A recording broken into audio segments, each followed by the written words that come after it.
Coming in at number 3 is Kingdom Hearts Dream Drop Distance, a pick that might surprise some of you guys. And this game takes place after the events of Kingdom Hearts Recoded. After defeating Ansem and Xemnas, Yen Sid knows that Xehanort is going to be recompleted soon. And to help combat this threat, the game features Sora and Riku taking their Mark of Mastery exams to officially become Keyblade Masters. To do this, they have to go through the sleeping worlds that are in the realm of sleep after being destroyed by the Heartless but not exactly being recompleted. To return them from the realm of sleep, they have to find the keyholes from each world and then return to the realm of light.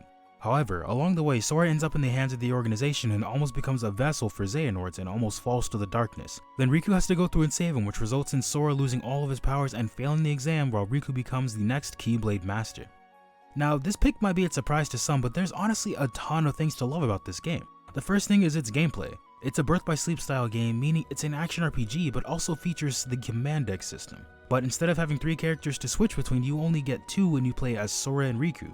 One thing this game added that's different from Birth by Sleep is the drop system. So instead of Birth by Sleep where you have to go finish one story and then go play on another, Dream Drop Distance features, in my opinion, a more efficient system in having you switch between the 2 different stories throughout the game.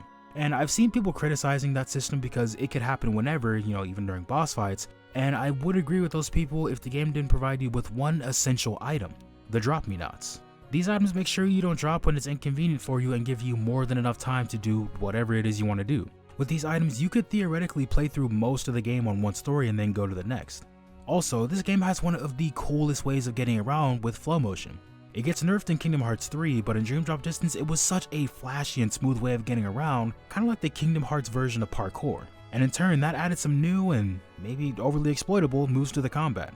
So while it wasn't the most technically sound or balanced gameplay in the series, what it added in terms of movement and how that affected the combat was honestly just really fun. But the main reason it's so high in this list is because of what it added to the lore and what it contributed to the overarching story. Yes, Kingdom Hearts 1 was the beginning of the story, and we'll talk about other games when we get there, but I doubt you'll find a game that adds so much to this franchise. There's a reason people call this game the beginning of the Kingdom Hearts conundrum. Because with the introduction of young Xehanort, time travel, and one of the coolest introductions, or I guess reintroductions in the series up until that point, it's hard to ignore what this game did for the series. For better or for worse. The double-edged sword of adding so much lore into one game is that you pack so much into one game that it kinda gets overbearing sometimes. And it definitely doesn't help when you get scenes like, Me? I'm already half Xehanort. That's nuts! Overall though, this game is definitely one of the better experiences in the series, and while confusing sometimes, it isn't something that a quick trip to the wiki page can't fix, which earns it the number 3 spot on this list.